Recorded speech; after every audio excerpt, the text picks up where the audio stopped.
सिद्धिभ्यः नमो अरिहन्ताणं नमो सिद्धाणं नमो आर्याणं नमो वज्रायाणं नमो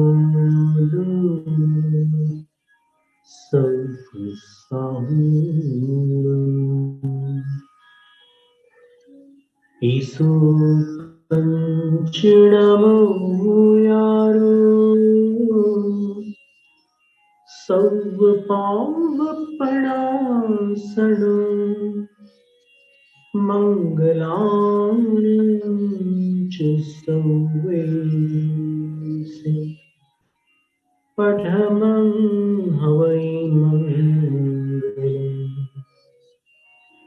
चत्वारि मङ्गलम् अरहन्तु मङ्गलम् सिद्धमङ्गलम् साहु मङ्गलम् केवलपण्णतो धम्मो मङ्गलम् चत्वारि योगोत्तमा अर्हन्ति लोकोत्तमा सिद्धलोकोत्तमा साहुलोकोत्तमा। How's it going, guys? Today I'll be showing you केवलपण्णतो धम्मो योगोत्तमा चत्वारि शरणं पवज्जामि अर्हन्ति शरणं पवज्जामि सिद्धशरणं पवज्जामि साहु शरणं पवज्जामि केवलपण्णतो धम्मो शरणं पवज्जामि।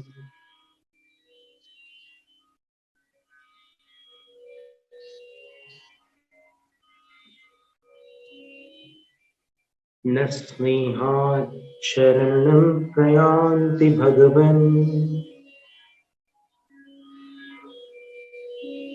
पादद्वयं ते प्रजा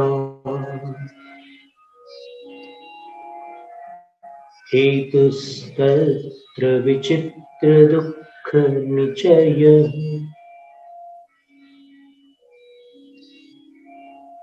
संसारघोरार्णवः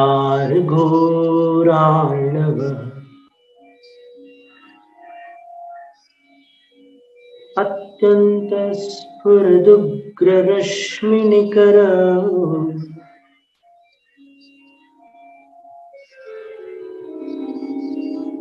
व्याकीर्णभूमण्डलो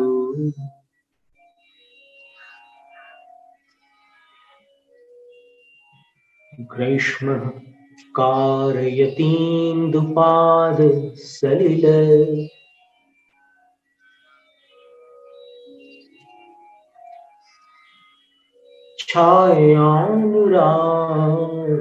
छायानुरागन्धर्विः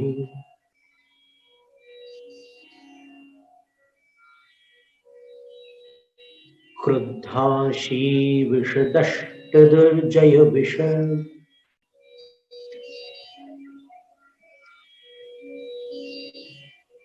ज्वालावली विक्रमो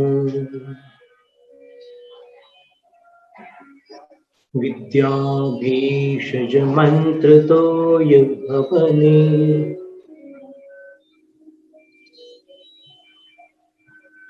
याति प्रशान्तिं यथा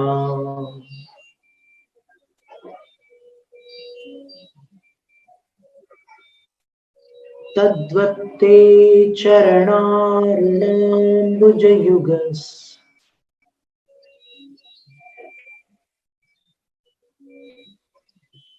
स्तोत्रोन्मुखानां नृणाम्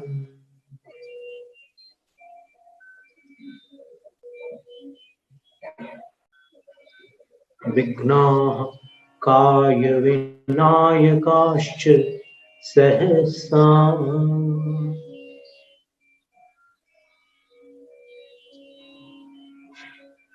शाम्यन्त्यहो विस्मयः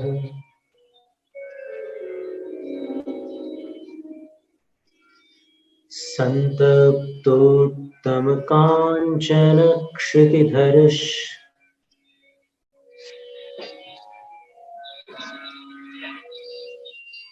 श्रीस्पर्धिगौरद्युते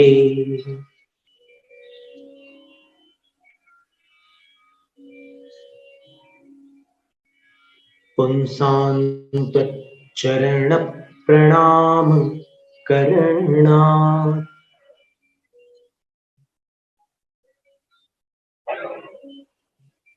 पीडाः प्रयान्ति क्षयम्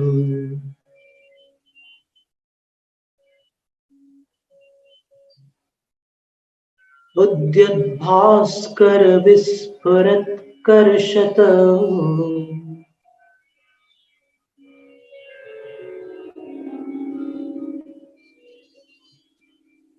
व्याघात निष्कासिता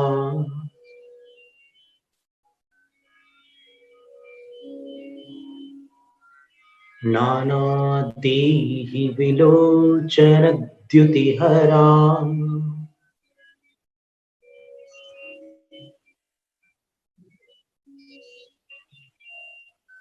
शीघ्रं यथा शर्वरी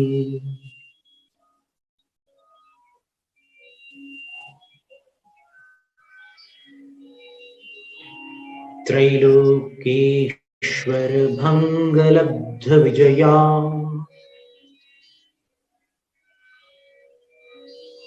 दत्यन्तरौद्रात्मका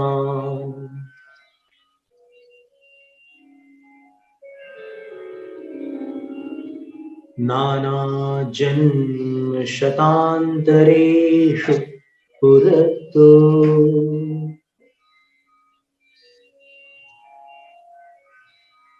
जीवस्य संसारिणः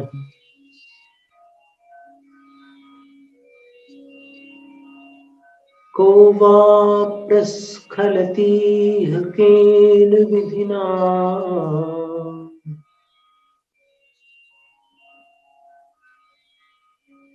कालो कृदावानलान्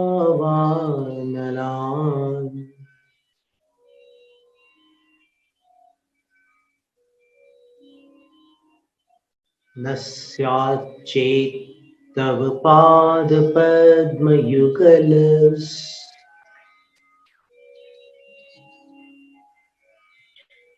स्तुत्यापगा वारणम्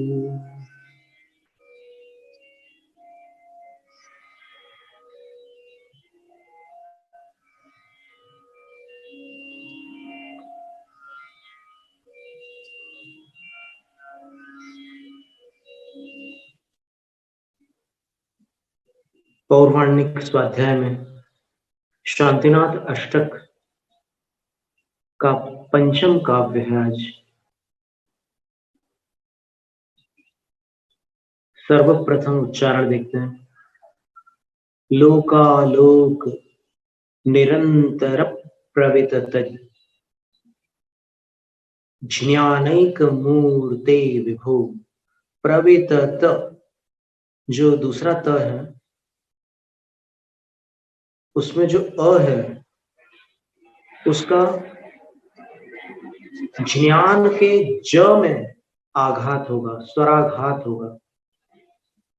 लोकालोक निरंतर प्रवितत ज्ञानैक मूर्ते विभो। ज और ञ से ज्ञ बनता है। ये उच्चारण हमने सन 98 में सीखा था, 98 में, जब पूज्य मुनिवर समाधि सागर जी महाराज और हम नागपुर की राम कथा के पश्चात पाठ कर रहे थे तो फिर ऐसा विचार आया कि हम लोगों ने व्याकरण में तो पढ़ा ही था कि ज और ञ से झिया बनता है, तो अपन इसका उच्चारण अलग अलग प्रकार से करते हैं। गुजरात में ज्ञान बोलते हैं, ज्ञान, ग और न। हिंदी में ज्ञान बोलते हैं, ग और य।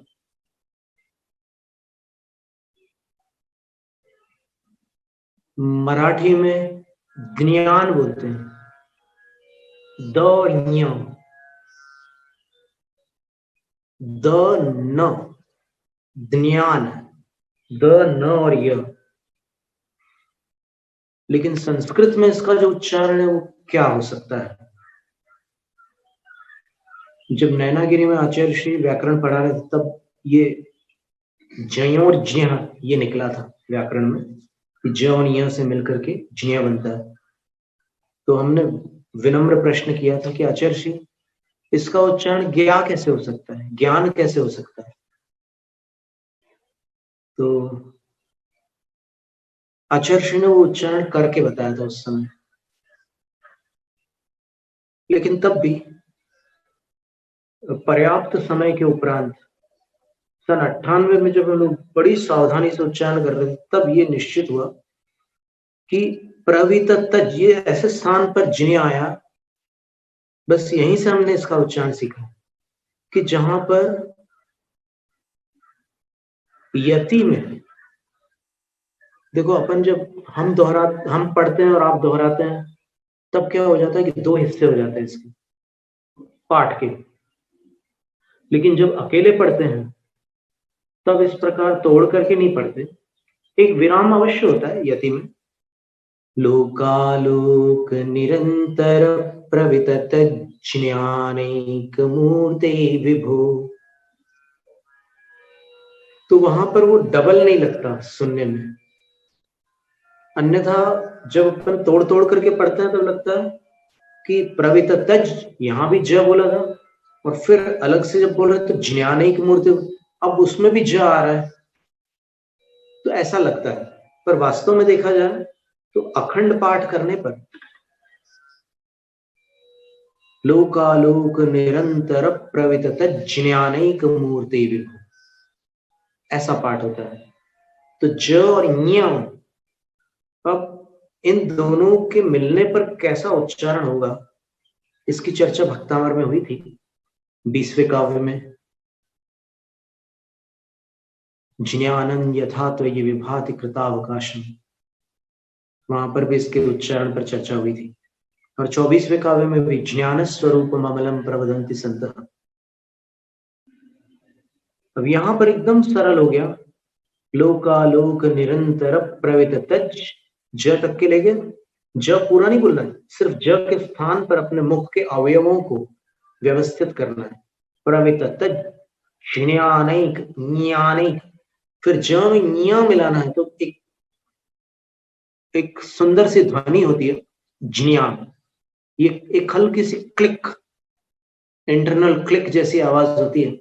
ज्ञानैक मूर्ति विभु, वो यहां महसूस होती है। तालु, ज और ञ दोनों ही तालु से उच्चारित होने वाले वर्ण हैं, व्यंजन है। फिर उसमें मात्रा लग गई है आ की। लोकालोक निरंतर प्रवितत ज्ञानैक मूर्ते विभो, इस उच्चारण पर ध्यान दीजिएगा। अभी अपन पाठ करेंगे। नाना रत्न पिनद्ध, पिनद्ध दंड रुचिरश, ये भी स्वराघात है क्योंकि रुचिर, र जो है वो ह्रस्व है और आगामी अक्षर संयुक्ताक्षर है, तो संयुक्ताक्षर से पूर्ववर्ती लघु अक्षर का स्वराघात होता है उसके प्रथम व्यंजन के साथ। रुचि रश, श के साथ टकराएगा वो र का अ। रुचि रश्वेतात पत्रत्रय, पत्रत्रय रत्नत्रय के समान। त्वत्पादद्वय, यहां भी स्वराघात। त्वत्पादद्वय पूत गीत रवतः, विसर्ग आवाज को विसर्जित करना है। शीघ्रं द्रवन्त्यामया, दर्पाधमात, दर्पाधमात, मृगेंद्र भीम निनदाद, निनदाद द तक के लेना। फिर वन्या यथा कुंजराः, निनदाद वन्या यथा कुंजराः। अकेले पढ़ेंगे तो दर्पाधमात मृगेंद्र भीम निनदाद वन्या यथा कुंजरा, ध्वन्या जैसा सुनाई देगा। पर यति आती है इसलिए थोड़ा सा रुकना तो होता ही है। अब इसको हम लय में सुनाते हैं। लोकालोक निरंतर प्रवितत ज्ञानैक मूर्ते विभो, नानारत्न पिनद्ध दंड रुचिर श्वेतात पत्रत्रय, तत्पादद्वय पूत गीतरवतः, शीघ्रं द्रवन्त्या मया। दर्पाधमात मृगेंद्र भीम निनदाद ध्वन्या यथा कुंजराः। अब आप दोहराएंगे, ध्यान से सुनना, फिर वैसा ही दोहराना। बच्चे लोग सही करते हैं, जैसा सुनते हैं वैसे ही करते हैं। वो सामने भले पुस्तक हो, लेकिन फिर भी वो जो कानों से जो जाता है ना, वो ज्यादा असरदार होता है।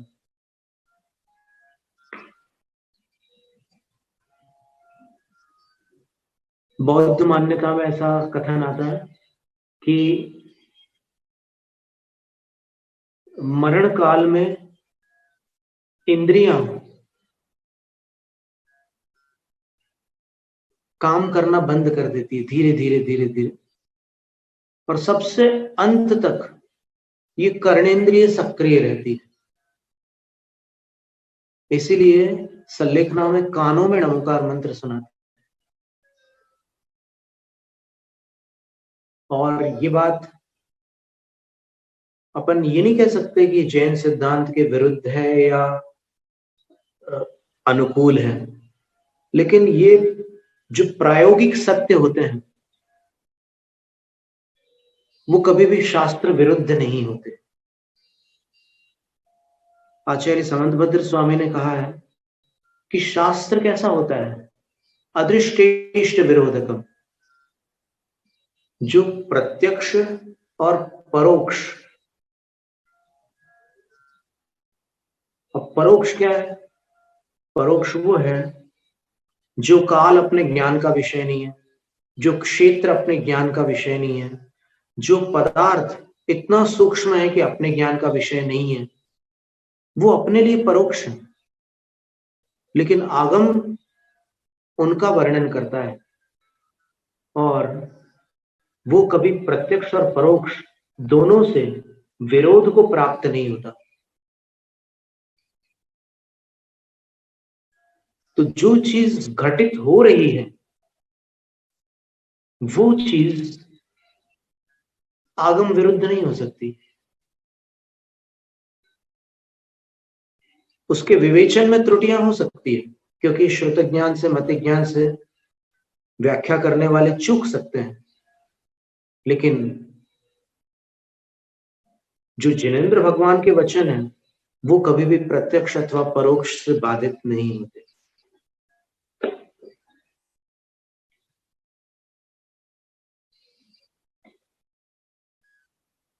लोकालोक निरंतर प्रवितत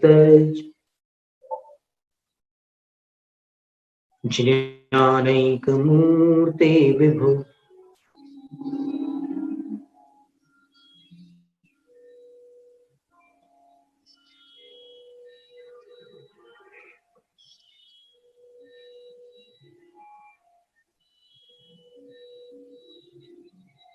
इसको ध्यान से करिए। ज्ञानैक, लोकालोक निरंतर प्रवितत,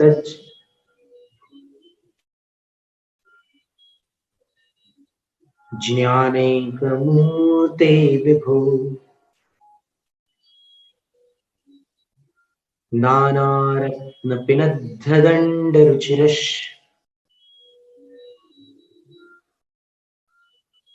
श्वेतातपत्रत्रय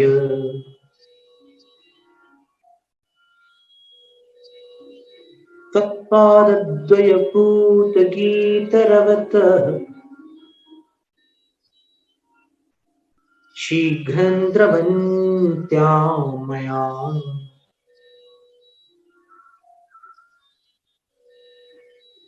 दर्पाद्मात् मृगेन्द्र भीमनिनदात् वन्या यथा कुंजरा। हमने अलग से पढ़ा था क्या लय में? बीच में बिजली चली गई थी, पढ़ा था? नहीं तो हम एक बार पढ़ के सुना देते। लोकालोक निरंतर प्रविततज ज्ञानैकमूर्ते विभो नानारत्नपिनद्धदण्डरुचिरः श्वेतातपत्रत्रय तत्पादद्वय पूतगीतरवतः शीघ्रं द्रवन्त्यां मया दर्पाध्मात् मृगेन्द्र भीम निनदात् वन्या यथा कुंजराः।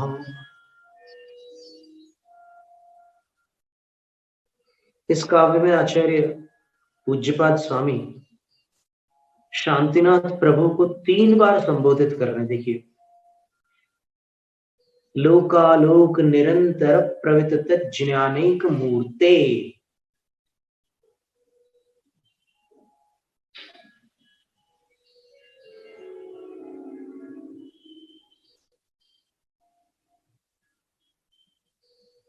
लोक और अलोक में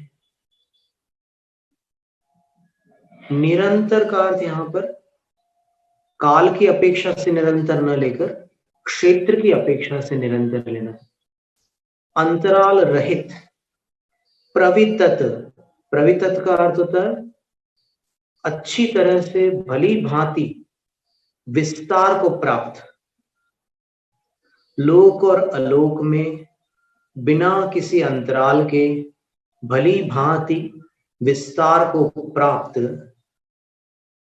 ज्ञान की एक मूर्ति, ज्ञान की अद्वितीय मूर्ति हे शांतिनाथ प्रभु। शांतिनाथ भगवान केवल ज्ञान की मूर्ति है ना, इसलिए आचार्य पूज्यपाद स्वामी उनको ऐसा कह रहे हैं कि लोक और अलोक में बिना अंतराल के विस्तार को प्राप्त ज्ञान की, अर्थात केवल ज्ञान की एक मूर्ति, अद्वितीय मूर्ति हे विभो। विभो का अर्थ होता है विभवती इति विभु। भक्तामृत के 24वें काव्य में पढ़ा था आपने कि समर्थ जो होते हैं, सर्वशक्तिमान जो होते हैं, उनको विभु कहते हैं। तो हे विभु, हे सर्वशक्तिमान। ये 2 अंतरंग गुणों का वर्णन था। 2 जो संबोधन थे वो अंतरंग गुणों के आश्रित थे। एक केवल ज्ञान, दूसरा अनंत शक्ति। ये 2 गुण हैं। इसके बाद तीसरा जो कह रहा है वो भगवान का ही गुण है, लेकिन अब ये प्रातिहार्य रूप है। तो प्रातिहार्य जो भगवान का बहिरंग वैभव है।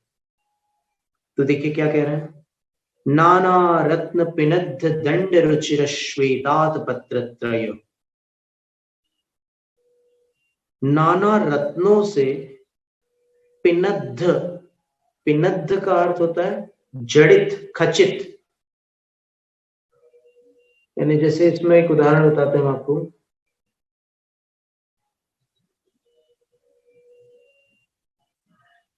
आप जैसे मिठाई बनाते हैं, तो मिठाई बनाने के बाद उसके ऊपर आप चिरंजी के दाने ऐसे फिट करते ना, बादाम को भी कभी पीसेस करके ऐसे फिट कर देते हैं, किशमिश भी फिट कर देते हैं, तो उसको पिनद्ध कहते हैं। तो आचार्य महाराज देखिए कितना सुंदर वर्णन कर रहे हैं, नाना रत्नों से पिनद्ध दंड वाला। देखिए एक बड़ी महत्व की बात है कि जैन शास्त्रों में कहीं भी छत्रों का उल्लेख श्रृंखला के साथ नहीं है, अर्थात चेन पर 3 छत्र कभी भी कहीं शास्त्र में आपको मिलेंगे नहीं कि 3 छत्र चेन पर लटक रहे हो।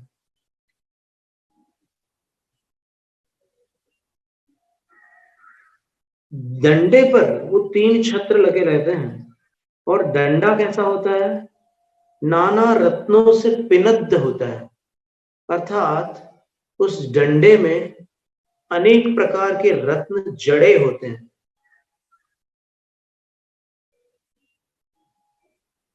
अब उदाहरण से तो आपको समझ में आ ही गया होगा कि ऐसा लगता है वो डंडा जैसे उसमें रत्न थोड़ा थोड़ा दबा दबा करके लगा दिए गए हों, और वो जो डंडा है उसमें वो रत्न कुछ धस गए हों, कुछ अंशों में धस गए हों और कुछ बाहर भी हों। एक ही रत्न, उसका कुछ भाग अंदर और कुछ भाग बाहर।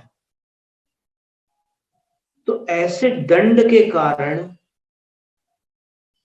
जो रुचिर है, रुचिर का अर्थ होता है मनोहर, रुचिम राति ददाति इति रुचिरम, जो रुचि प्रदान करे उसको रुचिर कहते हैं। देखिए तद्धित का प्रयोग जो होता है ना संस्कृत व्याकरण में, उसमें अलग अलग शब्दों का निर्माण कैसे होता है उसकी प्रक्रिया होती है। तो रुचिम राति ददाति इति रुचिरम, जो रुचि प्रदान करता है अर्थात जो मनोहर होता है, सीधी सी बात। तो ऐसे डंडे के कारण जो मनोहर है, कौन मनोहर है, तो आचार्य कह रहे हैं श्वेतात पत्रत्रय। श्वेत, देखिए वर्ण बता रहे हैं छत्र का, 3 छत्र हैं, छत्रत्रय है, तो छत्रत्रय का वर्ण कैसा है, श्वेत। तो ये अपने को हमेशा स्मरण रखना है कि छत्र कभी भी स्वर्ण के नहीं हो सकते, और स्वर्ण के हो भी तो आपको चांदी का पॉलिश चढ़ाना पड़ेगा, सिल्वर प्लेटिंग करनी होगी। अब ऐसा देखा नहीं जाता कि कभी भी सोने पर चांदी की प्लेटिंग की गई हो, किसी अन्य धातु पर सोने की प्लेटिंग तो देखी जाती है, लेकिन ऐसा उल्टा क्रम नहीं देखा जाता। इसलिए सीधा सीधा उपाय यह है कि छत्र हमेशा श्वेत रखे जाएं। अब इसमें दंडे का वर्ण तो लिखा नहीं है,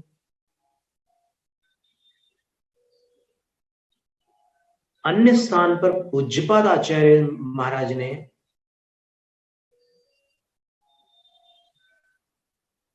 जो छत्र का वर्णन किया है वहां भी उन्होंने दंडे का वर्णन किया है। अब वहां पर अपन देखें तो क्या शब्द है उनके, छत्रत्रयंच सुबृहत वैडूर्य विकृप्त दंड मधिक मनोज्ञम। ये छत्रत्रयंच सुबृहत,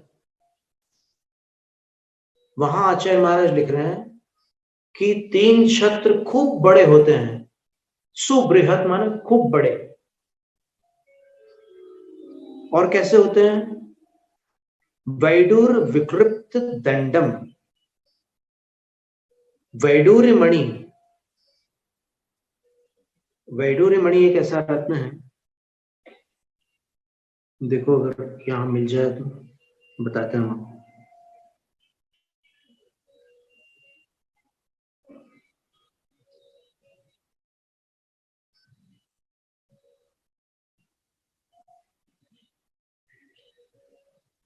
यहां शांतिष्ठक सूत्र में नाना रत्न लिखा है और वहां नंदीश्वर भक्ति में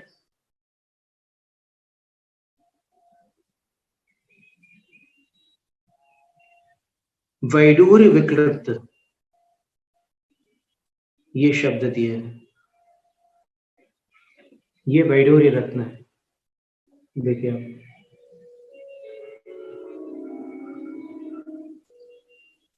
लहसुनिया बोलते हैं इसको, कैट्स आई भी बोलते हैं अंग्रेजी में।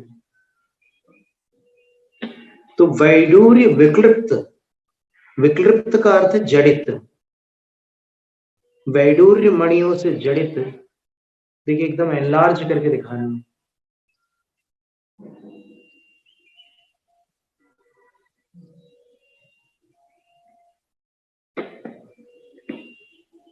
तो एक शक्यता जरूर होती है कि उसमें वैडूर्य मणियों की बहुलता और शेष रत्न भी हो साथ में, तभी तो नाना रत्न लिख रहे हैं यहां पर शांतिनाथ भगवान की स्तुति में।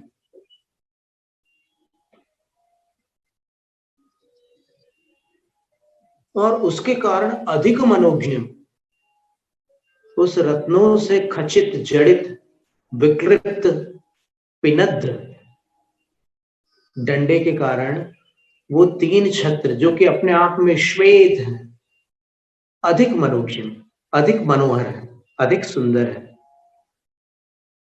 तो 3 छत्र जो होते हैं वो श्वेत वर्ण के ही होते हैं, इतना अपने को ध्यान में रखना है। और फिर उनकी आकृतियों के विषय में जो वर्णन मिलता है शास्त्रों में, वो जैसे शावकाचार संग्रह में मनुष्य की नासिका का रूपक दिया है इसमें, कि वो जैसे अपनी नासिका ऊपर सकरी होती है, नीचे चौड़ी होती है, वैसे छत्र ऊपर वाला छोटा होता है, बीच वाला थोड़ा बड़ा होता है, मध्यम, और नीचे वाला सबसे बड़ा होता है।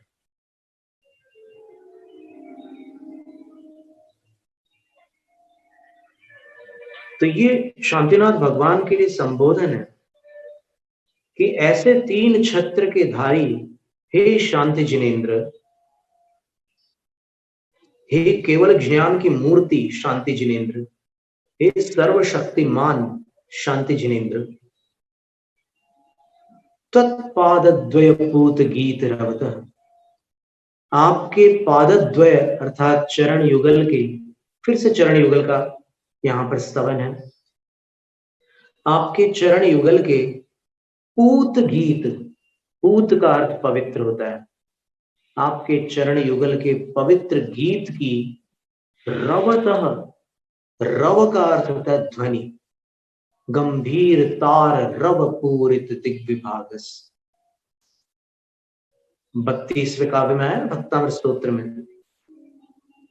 तो रवतः, आपके चरण युगल के पवित्र गीतों की ध्वनि से आमयाः शीघ्रं द्रवंती, आमयाः, आमय का अर्थ होता है रोग, और शीघ्रं द्रवंती, द्रवंती का अर्थ होता है भाग खड़े होते हैं। आपके चरण युगल के पवित्र गीतों की ध्वनि से रोग शीघ्र ही भाग खड़े होते हैं। किसके समान?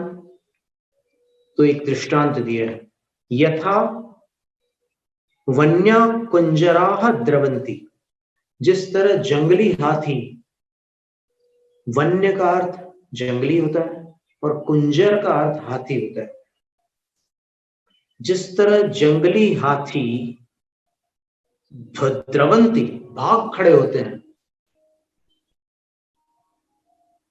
अब स्तुति की ध्वनि से रोग भाग खड़े होते हैं, तो जंगली हाथी किसकी ध्वनि से भाग खड़े होते हैं? तो आचार्य पूज्यपाद स्वामी लिखते हैं, दर्पादमात, दर्प का अर्थ होता है घमंड, और आधमात का अर्थ होता है घमंड से चूर।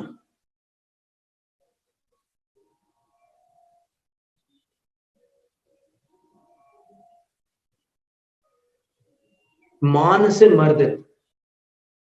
एक तो उत्तम मार्दव धर्म से मान का मर्दन होता है, और यदि उत्तम मार्दव धर्म किसी के पास न हो तो मान उसका मर्दन कर डालता। तो घमंड में चूर ऐसा भी कह सकते हैं, या घमंड से चकचूर भी कह सकते हैं। कौन? मृगेंद्र। मृगेंद्र कौन होता है? मृगों का, जंगली जानवरों का इंद्र अर्थात सिंह।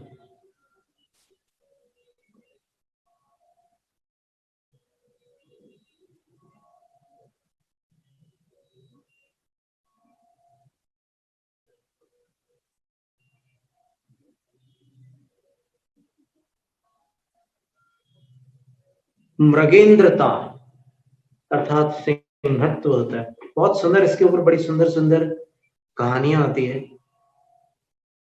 क्योंकि सिंह में एक गुण पाया जाता है जो गुण इधर ग्राम शार्दूलों में नहीं पाया जाता, कुत्तों में नहीं पाया जाता। कुत्तों को ग्राम शार्दूल कहते हैं। वन्य शार्दूल जो होता है वो तो व्याघ्र और तेंदुआ जो होते हैं इनको वन्य शार्दूल कहते हैं, और ग्राम शार्दूल जो होता है वो कुत्ते को कहते हैं। तो ऐसा होता है कि आपने कभी सर्कस में देखा हो, वैसे वो प्रक्रिया कोई प्रशंसनीय नहीं है। वहां जानवरों को बंदी रखा जाता है, फिर उनकी स्वतंत्रता से वंचित किया जाता है। पर जब कुत्ते को कोई लकड़ी से मारना चाहता है तो कुत्ता लकड़ी को पकड़ लेता है, और जब शेर को वो हंटर मारता है, वो रिंग मास्टर ऐसे करके वो उठाता है ना चाबुक, तो शेर कभी भी चाबुक को नहीं पकड़ता। शेर उसकी आंखों में देखता है। तो ये शेर का एक गुण है। और इसको अगर अपना आध्यात्मिक दृष्टि से विचार करें तो जो नर सिंह अर्थात मनुष्यों में श्रेष्ठ विवेकी मनुष्य होते हैं, वो घटनाओं से आकुलित होकर के उस पर अपनी प्रतिक्रिया नहीं करते, किंतु वो घटना किस कारण से हो रही है उसको पकड़ते हैं। तो अगर अपन व्रतियों को, त्यागियों को देखेंगे तो उनके जीवन में जो अशुभ कर्म का उदय आता है और बाहर से बहुत सारे परिशय उपसर्ग उत्पन्न हो जाते हैं, तो वो उन परिशय और उपसर्गों के विरोध में विचार नहीं करते, वो अपने कर्मों की निर्जरा करने का विचार करते हैं, कर्मों के क्षय का विचार करते हैं। ये सिंह वृत्ति कहलाती है। सिंह स्रोत को पकड़ता है, हथियार को नहीं। उसी प्रकार जो दुख का स्रोत अपना कर्म है उसको व्रतिजन नष्ट करते हैं। अब बाहर से कोई भी निमित्त बन जाए उसके प्रति कषाय बांध करके वैर भाव नहीं धारण करते। बाहर तो घटनाएं होती रहती है, अनादिकाल से हो रही है, और जो बहिर्दृष्टि जीव है, जो बहिरात्मा है, वो उन बाह्य घटनाओं में ही उलझे हुए, अनादि से उलझे हुए, आज भी उलझ रहे हैं। और जो अंतरात्मा होते हैं वो सोचते हैं कि ये तो बाह्य बराक, ये बेचारे क्या कर सकते हैं, मेरे ऐसे कर्म का उदय आया है कि इनको मेरे कर्म का फल मुझे भोगना है और इनको निमित्त बनना पड़ रहा है। तो उनके प्रति वो क्षमा भाव धारण करते हैं। तो मृगेंद्रता के विषय में एक बहुत सुंदर श्लोक आता है नीति में। वो श्लोक ये है, अभी कुछ स्कूलों में बच्चों के उसमें भी लिखा रहता है, नाभिषेको न संस्कार सिंहस्य क्रियते वने विक्रमार्जित सत्वस्य स्वयमेव मृगेंद्रता। बात ऐसी है कि देवलोक में जो इंद्र होता है उसकी एक विशेष प्रक्रिया होती है इंद्र होने की। मनुष्य लोक में जो चक्रवर्ती होता है उसकी भी विशेष प्रक्रिया होती है, लेकिन जो मृगेंद्र होता है उसके विषय में बड़ी अद्भुत बात है कि नाभिषेक, उसका राज्याभिषेक भी नहीं हुआ, न संस्कार, न ही अन्य प्राणियों ने उसके ऊपर राजा के जो संस्कार होते हैं वो आरोपित किए, न किसी मनुष्य लोक के पंडित को वहां बुलाया गया कि भाई इसको राजा बनाना है तो फिर आप मुकुट की तैयारी करो, सिंहासन पर बैठा लो और फिर मंत्रोच्चारण पूर्वक सारी प्रक्रिया संपन्न करो। कुछ भी नहीं हुआ, न राज्याभिषेक हुआ, न ही राजा के संस्कार किए गए उसके वन में। तो फिर वो मृगेंद्र कैसे हो गया? तो उसका समाधान दिया, विक्रमार्जित सत्वस्य स्वयमेव मृगेंद्रता। अपने पराक्रम से जिसने अपना स्थान अर्जित किया है उसकी मृगेंद्रता अर्थात उसका मृगराजपना स्वयमेव होता है।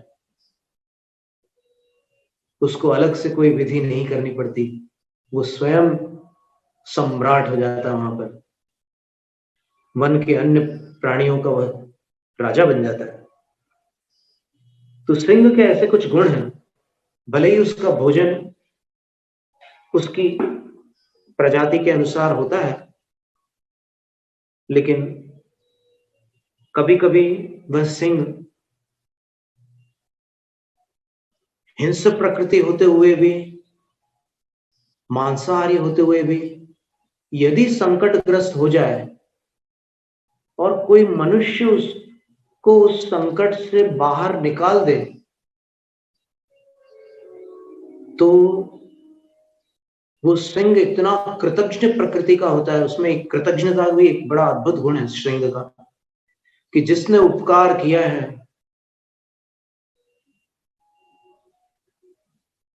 वो प्राण संकट आने पर भी उसका कभी भी अहित नहीं करता। बचपन में हम लोग एक अंग्रेजी भाषा में कहानी पढ़ा करते थे, एंड्रोक्यूलिस। रोम में दास प्रथा थी। एक एंड्रोक्यूलिस नाम का दास जो था वो उस यातना से तंग आ गया था। वो मारते थे, हंटरों से मारते थे और काम नहीं कर पाते थे तो भोजन भी नहीं देते थे, पानी समय पर नहीं पीने देते थे, बहुत टॉर्चर करते थे, यंत्रणा देते थे, यातना देते थे। तो वो कोई उपाय करके भाग जाता है वहां से, बंधन से मुक्त होकर के भाग जाता है। अब भाग जाता है तो जंगल में उसको एक शेर मिलता है। वो घबरा जाता है उस शेर से, लेकिन वो शेर दुखी था थोड़ा सा, और वो जब गर्जना कर रहा था तो उसकी गर्जना में एक वेदना थी। वो जैसे एक निर्भीक गर्जना होती है शेर की, वो दहाड़ता है एकदम बेधड़क, वैसी आवाज नहीं आ रही थी उसकी, उसमें कराहने जैसी ध्वनि आ रही थी। तब उसने दास ने विचार किया कि इसको कोई तकलीफ हो रही है।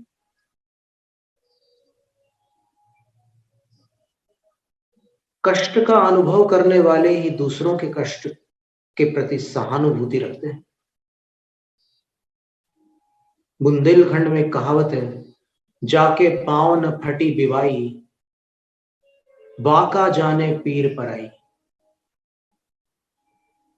पैरों में बिवाइयां फटती है ठंड में, क्रैक्स हो जाते हैं हील्स में, तब जो वेदना होती है वही दूसरों की वेदना को समझ पाता है जिसको ऐसी वेदना होती है। तो एंड्रोक्यूलिस ने समझ लिया कि इसको पीड़ा है। वो हिम्मत करके गया उसके पास। उसने सोचा कि अगर ये मुझे खा जाएगा तो खा जाएगा, वैसे भी अगर मैं पकड़ में आ जाऊं तो फिर मुझे तो प्राणदंड मिलना ही मिलना है, क्योंकि मैं वहां से भाग करके आया हूं। वो शेर के पास जाता है तो शेर ऐसे पंजा उठाता है, लेकिन मारने के लिए नहीं उठाता, दिखाने के लिए उठाता है। शेर के नाखून थोड़े ढके होते हैं, पर वो पंजा ऐसे जब खोलता है उसके सामने, तो वो बड़े बड़े नाखून, इतने भयंकर नाखून होते हैं कि हाथी की त्वचा को फाड़ने की क्षमता होती है शेर में, इतने भयंकर नाखून होते हैं।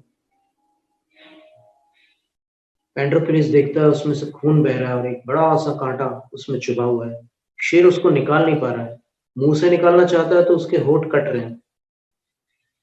तो एंड्रोक्लिस उसको थोड़ा सा उसके पास जाकर के उसके पंजे के नीचे अपना एक हाथ रखता है और दूसरे हाथ से उसके कांटे को खींच करके निकाल देता है। शेर जोर से चिल्लाता है, बहुत जोर से चिल्लाता है। एंड्रोक्लिस समझता है कि अब गई जान, लेकिन वो दर्द की आवाज थी उसकी। उसके बाद शेर उसको देखता है, सूंघता है और फिर वो अपनी जानवर है अपनी मौन भाषा में,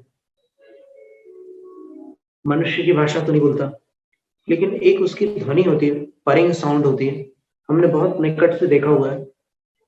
अब हम अपनी कहानी क्या बताएं आपको।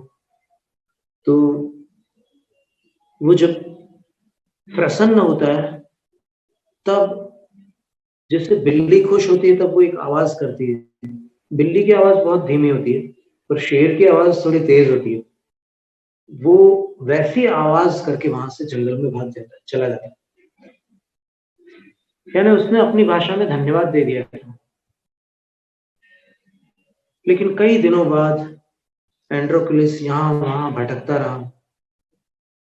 किसी दिन उसको वहां के सैनिकों ने पकड़ लिया और उसको उस एरिना में लेकर के आए। एक स्टेडियम जैसा वातावरण होता है वहां का, और चारों ओर बैठने की व्यवस्था होती है और बीच में वो एरिना होता है।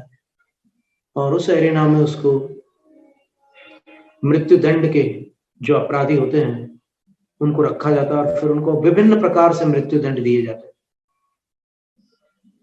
तो जो एंड्रोक्लिस को जब वहां लाया गया तो फिर राजा ने आदेश दिया कि उस बड़े वाले शेर को छोड़ दो, बोले वो इसको निपटा देगा। और जैसे ही उस बड़े शेर का पिंजरा खोला गया, उसका दरवाजा ऐसे ऊपर से उठाया गया, तो शेर भूखा था, कई दिनों से भूखा था। वो बाहर आता है, ऐसे हवा को सूंघता है, मनुष्य की गंध आती है उसको, और दूर से आती है तो सूंघता है और सामने देखता है कि एक मनुष्य है। एंड्रोक्लिस वहां पर ऐसे घबरा करके बैठा हुआ था, क्योंकि शेर के सामने मनुष्य का क्या मुकाबला हो सकता है। कुछ ऐसे बिरले मनुष्य होते हैं जिन्होंने शेर को भी पराजित किया है, जैसे महावीर स्वामी के जीव ने, जब वो त्रिपृष्ठ की पर्याय में थे, अर्ध चक्रवर्ती, तब उन्होंने खाली हाथ बिना किसी हथियार के एक सिंह को पराजित कर दिया था। महावीर स्वामी की कथा में ये उल्लेख मिलता है। तो जब वो सिंह उसको देखता है तो देखने के बाद वो आंखों को थोड़ा सा सक्रिय करता है और फिर एकदम स्थिर कर देता है अपने शिकार के ऊपर, और उसके बाद अपने पंजे ऐसे सटा लेता है और पूरे शरीर को ऐसे संकुचित करके ऐसे बैठ जाता है। पूंछ को धीरे से ऐसे ऊपर करता है और पूंछ के ऊपर वाले भाग को, जहां उसके केश होते हैं, उसको ऐसे करके पिच फटकारता है थोड़ा सा, और उसके बाद धीरे धीरे एक एक पंजे आगे बढ़ाता है। और फिर जब उतनी दूरी पर आ जाता है जहां से वो छलांग मार सके, तो वो गर्जना करके छलांग मारता है, यानी उसको वार्निंग दे करके छलांग मारता है, उसको चेतावनी दे करके छलांग मारता है। लेकिन ये शेर जो था, जब पास आता है तो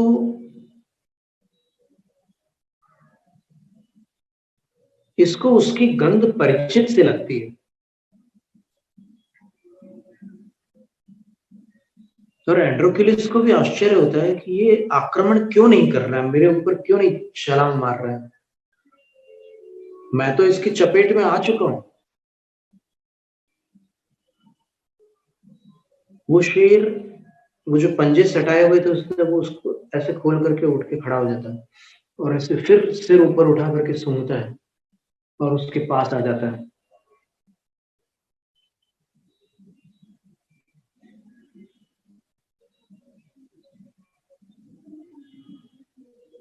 वो अपने उपकारी को पहचान लेता है और उपकारी को पहचान करके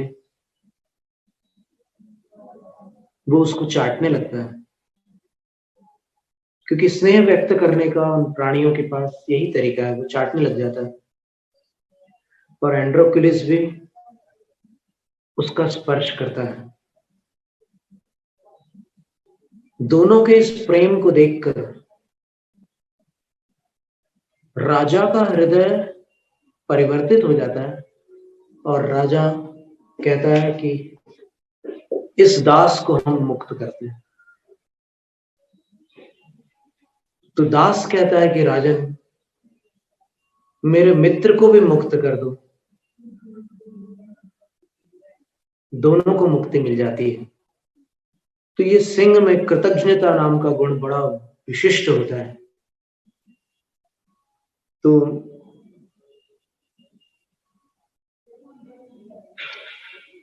यही उसके राजा बनने का राज है। जब वह सिंह दर्पाधमात, घमंड से चकचूर वह सिंह मृगेंद्र भीम निनदाद, भयंकर निनद अर्थात गर्जना करता है। निनद, निनाद, निनद दोनों शब्द होते हैं। तो सिंहनाद करता है जब वह, तब हाथी लोग जिस प्रकार भाग खड़े होते हैं, उसी प्रकार भगवान शांतिनाथ से आचार्य पूज्यपाद स्वामी कहते हैं कि हे प्रभु, आपके चरण युगल की स्तुति की ध्वनि से रोग भाग खड़े होते हैं।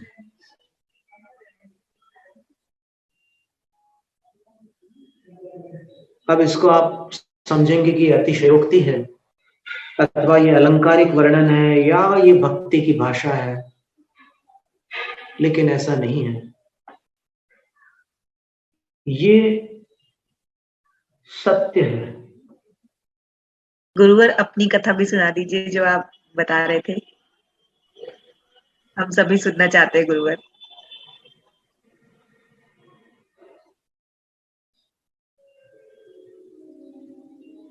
यद्यपि हमें ऊपर से अनुमति नहीं है कि हम ऐसी कुछ बात अपनी सुनाएं सबको, पर चूंकि शांतिनाथ भगवान की भक्ति का ये प्रत्यक्ष अनुभव है,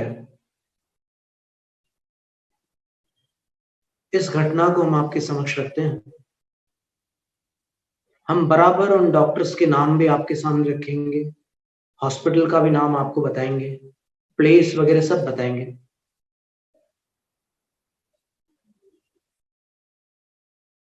ये घटना लगभग 18 वर्ष पुरानी है।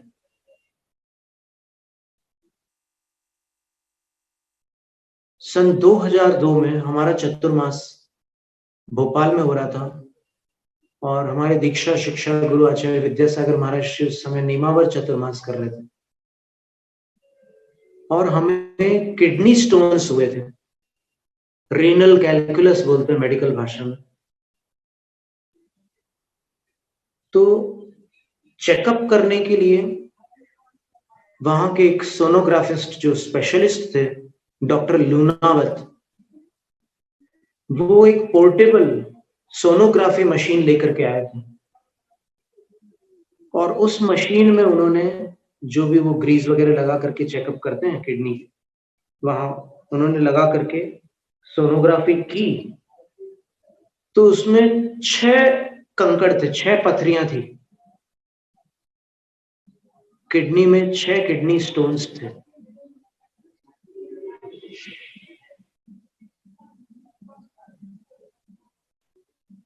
फिर अब 6 किडनी स्टोन्स के लिए तो कोई बड़ा उपचार अपेक्षित था, लेकिन फिर भी किसी ने सजेस्ट किया कि इसको अपन बड़े कलर डॉपलर वगैरह जो मशीन्स होते हैं उसमें भी एक बार देख ली। ये तो पोर्टेबल मशीन था, छोटा मशीन था। ऐसा हमारे मन में आया कि हम देखते हैं कि अब चेकअप के समय हम भगवान की भक्ति करेंगे, और हमारा दृढ़ विश्वास है कि भक्ति की शक्ति कर्मों की शक्ति से अधिक होती है। तो चिरायु एक हॉस्पिटल है, वहां पर अपॉइंटमेंट लेकर के सवेरे जब हम लोग हमीदिया के पीछे वहां निरहार के लिए जाते थे जंगल, तो उस समय हम लोगों ने ये निश्चित किया और वहां जाकर के उन्होंने चेकअप प्रारंभ किया और हमने शांत्यष्टक स्तोत्र बिना उच्चारण के मन में पढ़ना प्रारंभ किया। यहाँ पर तो ध्वनि की बात आ रही है, वहां तो कोई ध्वनि नहीं थी, सिर्फ हमें अपनी आवाज अपने अंदर सुनाई दे रही थी, बाहर हम मुंह से कुछ भी उच्चारित नहीं कर रहे थे।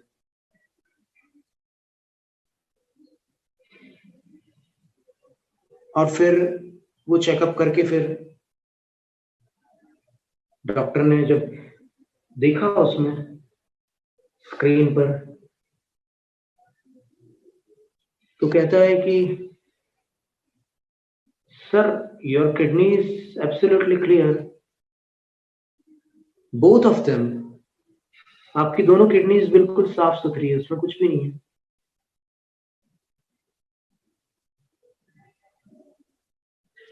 यानी वहां एक भी पथरी नहीं थी। जो शाम को जो 6 पथरियां थी, सवेरे एक भी पथरी नहीं थी। तब उन डॉक्टर के पास समाचार गए जो उस समय शांति सुपर स्पेशलिटी हॉस्पिटल थे, उसके जो प्रधान थे डॉक्टर पीके जैन, पूरे एमपी में नंबर 1 हॉस्पिटल था उनका, अभी तो उन्होंने उसको छोड़ दिया।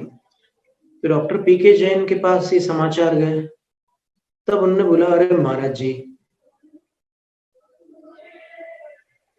वो सबसे अच्छे टेक्नीशियन थे और उनने चेकअप करके आपके उसमें जो रीनल कैलकुलस निकाले हैं। तो हमने कहा कि वो बड़ी मशीन में तो नहीं आए। तो डॉक्टर ने क्या जवाब दिया कि टेक्नीशियन भी कभी कभी इनएक्सपीरियंस्ड होते हैं, तो वो ठीक से एंगल नहीं ले पाते मशीन का, तो एरर आ जाता है।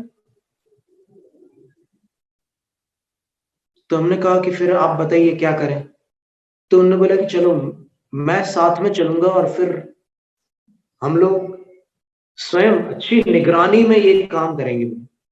अच्छी निगरानी का मतलब बड़े स्पेशलिस्ट डॉक्टर्स के सामने ये चेकअप करेंगे, ये उनका कहना था। तो फिर नेक्स्ट डे वापस चेकअप हुआ।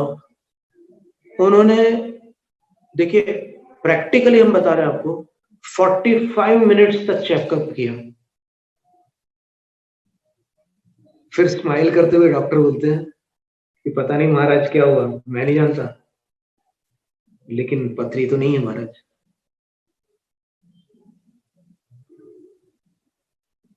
ऐसे हमारे जीवन में बहुत सारे अतिशय हुए हैं, हो रहे हैं, होते रहेंगे। गुरुदेव, सिंह वाली घटना भी सुना दीजिए।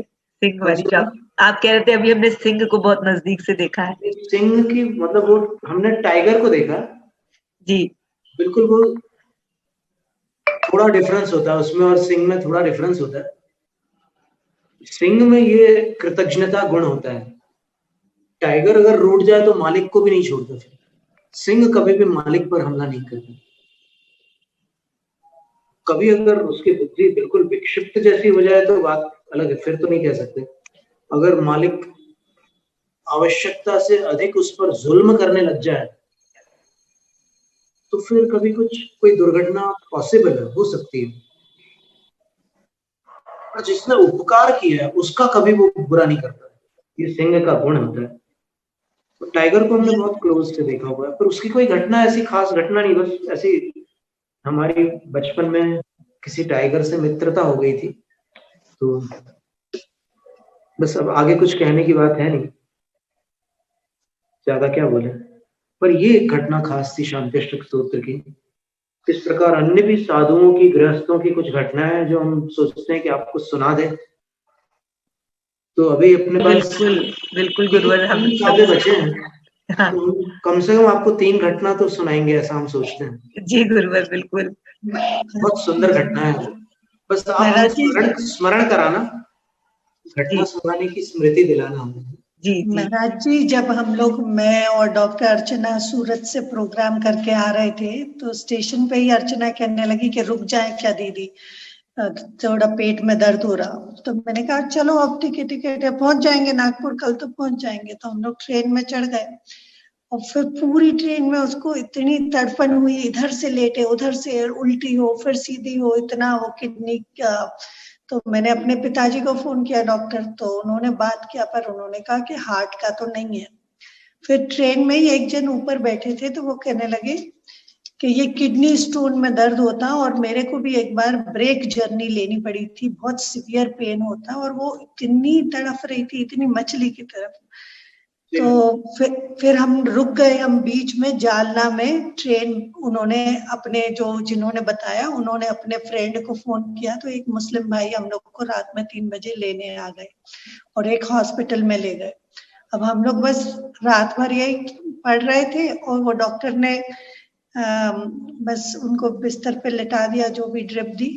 और सुबह उनकी वाइफ, ये थी अल्ट्रा सोनोग्राफी की, तो सुबह 9 बजे वो किया टेस्ट, तो कुछ भी नहीं आया, जबकि इतना सीवियर पेन था, इतना सीवियर नहीं तो हो जाता है ऐसे, तो बिल्कुल ये तो उन्होंने भगवान की कहा भक्ति शायद, जो होती है ना, बहुत हाँ प्रभावशाली। बोले और हम सर ये कहना शायद, चाह रहे थे कि हाँ जी, शांत्यष्टक स्तोत्र से केवल आंखें ठीक नहीं होती है, आंखों के साथ साथ सब कुछ ठीक हो जाता है, ये हम हाँ बताना चाह रहे थे। अब इसका पद्यानुवाद पढ़ लेते हैं अपन। हाँ जी। अखिल विश्व में व्याप्त ज्ञानमय अद्वितीय मूरत प्यारी, नाना रत्न जड़ित डंडे से सुंदर 3 छत्रधारी। तब चरणों की स्तुति की ध्वनि से रोग शीघ्र प्रस्थान करे, ज्यों दहाड़ सुन बबर शेर की हाथी दूर प्रयाण करे। ओम ह्रीं षोडशतमाय अर्हते भगवते श्रीमते तीर्थकृते शांतिनाथ जिनेन्द्राय सर्व शांतिकराय अनर्घ्य पद प्राप्ते अर्घ्यं निर्वपामीति स्वाहा।